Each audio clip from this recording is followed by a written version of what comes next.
আর এক মন্ত্রী তার দুই ছেলের নামে দুইটা ইউনিয়ন নাম দিয়ে দিছে, আর নিজের ফ্যামিলির নামে আরেকটা ইউনিয়ন করছে। এটা নাকি কাকতালীয় ভাবে হ্যাঁ, হয়ে গেছে।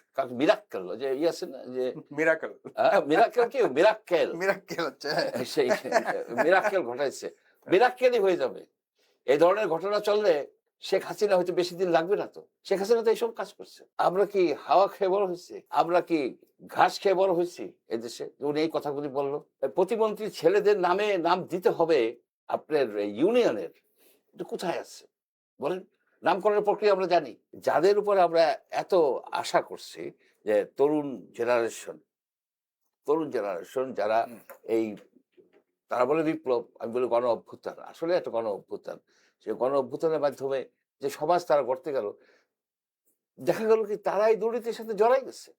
তাদের আপনি যে লাইফস্টাইল দেখেন, তাদের যে লাইফস্টাইল হঠাৎ করে একটা ছেলে কিভাবে কি আমি সৎ পথে আয় করে আমি ১২ লক্ষ টাকাতে ৪ টে গরু জবাই দিচ্ছি, সামথিং লাইক দিস না?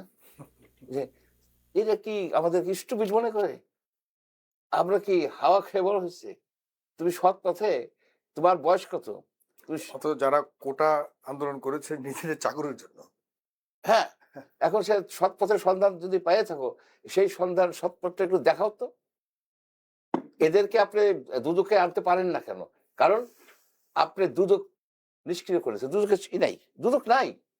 আপনার চেয়ারম্যান নাই, কোনো কমিশনার নাই, যে যে দুদকই নাই। তারা কিভাবে এই চার্জশিট দেবে?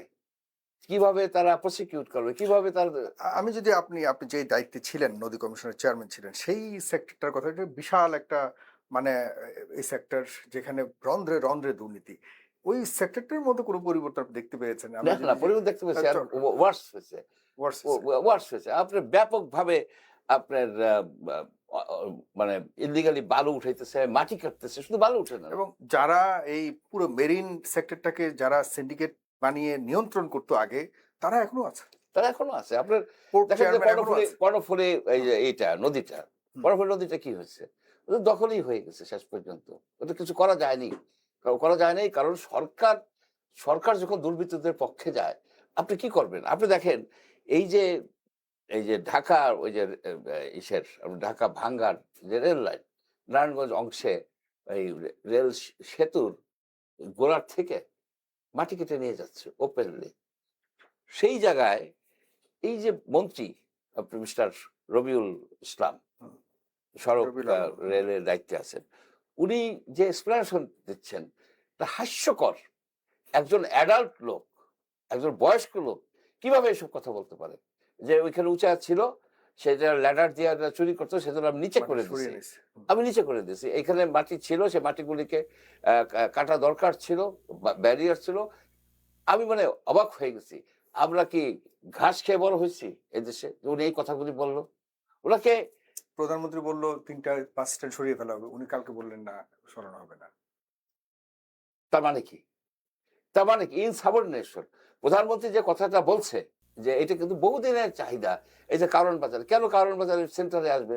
পেরিফেরিতে যদি এই মার্কেটগুলি হয় তাহলে সব দিক দিয়ে ভালো হয়, এবং ওই ইটা চলে যায়, ওই যে একটা কার্টেল করে না, রাত্রে বসে তো এখানে কার্টেল করে যে ডিম কত করে সকালে বিক্রি হবে, টমেটো কত করে বিক্রি হবে, এগুলি কিন্তু কইরা ওরা কিন্তু চলে যায় এই এই এই কার্টেল, এই মানে যারা সিন্ডিকেটটা বা ঘুমাইতে চলে যায়, দাম ঠিক করে দিয়ে যায়। এবং এতে তো কৃষকরা হয়, আপনার অনেক সময় দাম দেয় না, ফেলাই যায় তারপর শেষ পর্যন্ত। তো প্রাইম মিনিস্টার যেটা বলছে, ইটস লজিক্যাল, এটা দরকার। তো উনি কিভাবে বলে? উনি কি কার মন্ত্রী? উনি কি এই বাস মালিকের মন্ত্রী? উনি কি ওই কারণ বাজারের সিন্ডিকেটের মন্ত্রী? আমি এটা বুঝি না যে এই লোকরে উনি প্রাইম মিনিস্টার কিভাবে একে চালাবে। তার কথাবার্তা শুনে লোকে হাসে, হাস্যকর। এই যে মাটির কথাটা বলল, এবং সেখানে আরেকজন ছাত্রনেতা না, বয়স্ক লোক, ওই সাদ্দাম হোসেন, উনি বলল এটা এআই দিয়ে তৈরি করা হয়েছে। এআই দিয়ে তৈরি করা হয়েছে। মন্ত্রণালয় মন্ত্রী এটার এক্সপ্লেনেশন দিতেছে, খোঁজও রাখে না। সবকিছু এআই দিয়ে বললে হবে না তো। যে আপনি যেমন ধরেন এই যে এই মাটি কাইটা ওই যে ইসের দিকে ডুমুরিয়াতে নদীর মাটি কাইটা আপনার আশ্রয়ন প্রকল্পের মধ্যে ফেলে দিছে। এবং খুব দুঃখজনক একটা বিষয় মানে জানেন, হৃদয় বিদারক। আপনি যদি ব্যক্তিগতভাবে মন্ত্রীকে বলতেন ফোন দিয়ে যে এরকম একটা কাজ হচ্ছে, এটা ক্ষতি হতে পারে, আপনি একটু ব্যবস্থা নেন, কখনো আপনার কথা শুনবে না, যতক্ষণ না পর্যন্ত এটা একটা ব্লান্ডার তৈরি করে না হবে, জাতীয় একটা ইস্যুতে পরিণত না হবে, ততক্ষণ পর্যন্ত মন্ত্রী এসব নিয়ে কথা বলেন না। বলেন। What is this? আরেক মন্ত্রী তার ২ ছেলের নামে ২ টা ইউনিয়ন নাম দিয়ে দিছে আর নিজের ফ্যামিলির নামে আরেকটা ইউনিয়ন করছে। এটা নাকি কাকতালীয় ঘটনা হ্যাঁ? হয়ে গেছে। মিরাক্কেল যে আছে না যে মিরাকল। মিরাক্কেল কি মিরাক্কেল মিরাক্কেল হচ্ছে। সেই মিরাক্কেল ঘটাইছে। মিরাক্কেলই হয়ে যাবে। এই ধরনের ঘটনা চললে শেখ হাসিনা হয়তো বেশি দিন লাগবে না তো। শেখ হাসিনা তো এইসব কাজ করছে।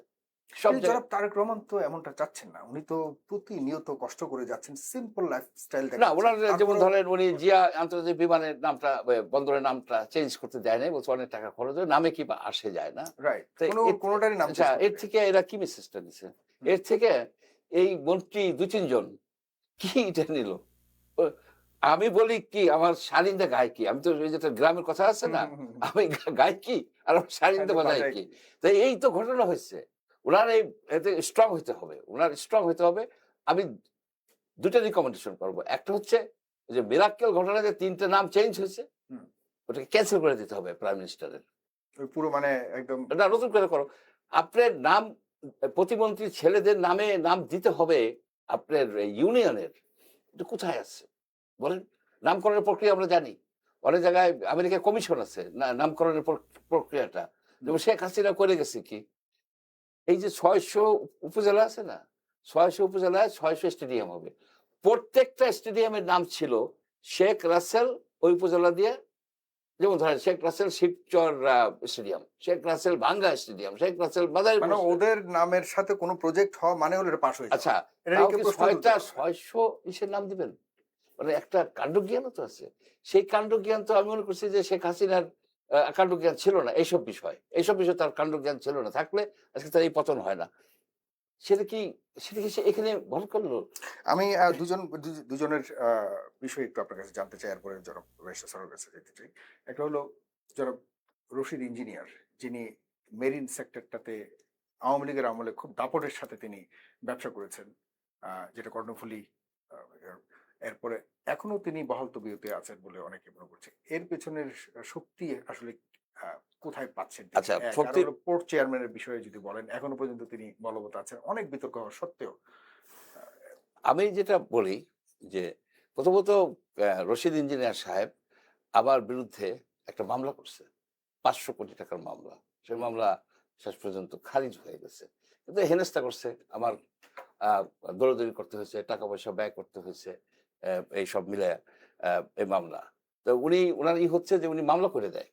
আপনি যারাই একটু করে প্রায় ৩০-৪০ জন সাংবাদিকের নামে উনার হুম, কিন্তু মামলা আছে। শিশির এই যে আপনার শিশির মোড়ল রিপোর্ট করছে উনার এই জমি দখল নিয়ে।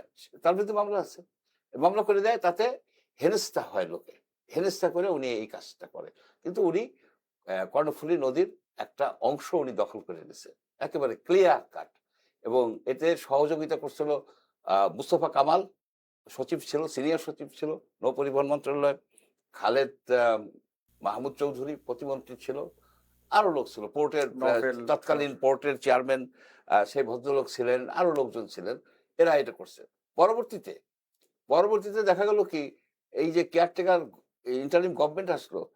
এই ইন্টারিম গভর্নমেন্টের যে ছিল ব্রিগেডিয়ার সাখাওয়াত সাহেব। হুম, অভিযোগ আছে সাখাওয়াত সাহেবের পুত্র ওই ওই ইসের ওই কর্ণফুলী ডায়ডকে ১৫ লক্ষ টাকা বেতনে চাকরি করত। আমি এটা বললাম সাখাওয়াত সাহেব বলুক না করতো না। ও ও তাই নাকি? হ্যাঁ, এর অভিযোগ আছে। উনি মামলা করুক। মানে রশিদ ইঞ্জিনিয়ারের কোম্পানিতে হ্যাঁ, কোম্পানিতে চাকরি করত। তারপরে আপনার রশিদ ইঞ্জিনিয়ার কোম্পানিকে আপনার ড্রেজিং এর বংলা ড্রেজিং এর দিছে, অনেক কিছু দিছে। তো সে আর মানে একটা ভালো একটা সম্পর্ক ছিল। পাইতেই পারে, হয়তো পাইছে। কিন্তু চাকরি করছে। এটার অভিযোগ আছে। আমি রিলায়েবল সূত্র থেকে শুনছি। আমি বলতেছি না তো করছে। চাকরি তো করতে পারে সাধারণ, হুম? যদি করতে তার যদি যোগ্যতা থাকে তাহলে করলে সমস্যা কোথায়? কনফ্লিক্ট অফ ইন্টারেস্ট বলে তো একটা কথা আছে। হুম, কনফ্লিক্ট অফ ইন্টারেস্ট বলে কিন্তু কথা আছে। এই চাকরিটা পাইছে কখন? যখন উনি নৌ পরিবহন মন্ত্রণালয়ের দায়িত্বে গেছে, তারপরে তো চাকরিটা পাইছে। হুম, না? হুম। তো এটা একটা কনফ্লিক্ট অফ ইন্টারেস্ট এবং ওনারই মন্ত্রণালয়ের ওনার মন্ত্রণালয়ের আওতাধীন, যে চিটাগাং পোর্ট এই নদ নদী ওনার মন্ত্রণালয়ের আওতাধীন। আমি বলবো যদি ভুল হয়ে থাকে আমার কথা, আমি যার কাছে শুনছি, তাহলে উনি বলুক যে এটা ভুল। হুম। তারপর আমরা দেখি কেমনে প্রমাণ করতে হয়। উই নো শুধু কথা বললেই তো কিন্তু হবে এখনো তো তিনি ভালো অবস্থাতে আছেন জনাব আমার প্রেসিডেন্ট দেশে তো উনি ভালো অবস্থায় নাই। আমাদের দেশে ভালো অবস্থায় নাই কেন? আমি মনে করি কি উনি দেশের একজন শত্রু স্থানীয় ব্যক্তি।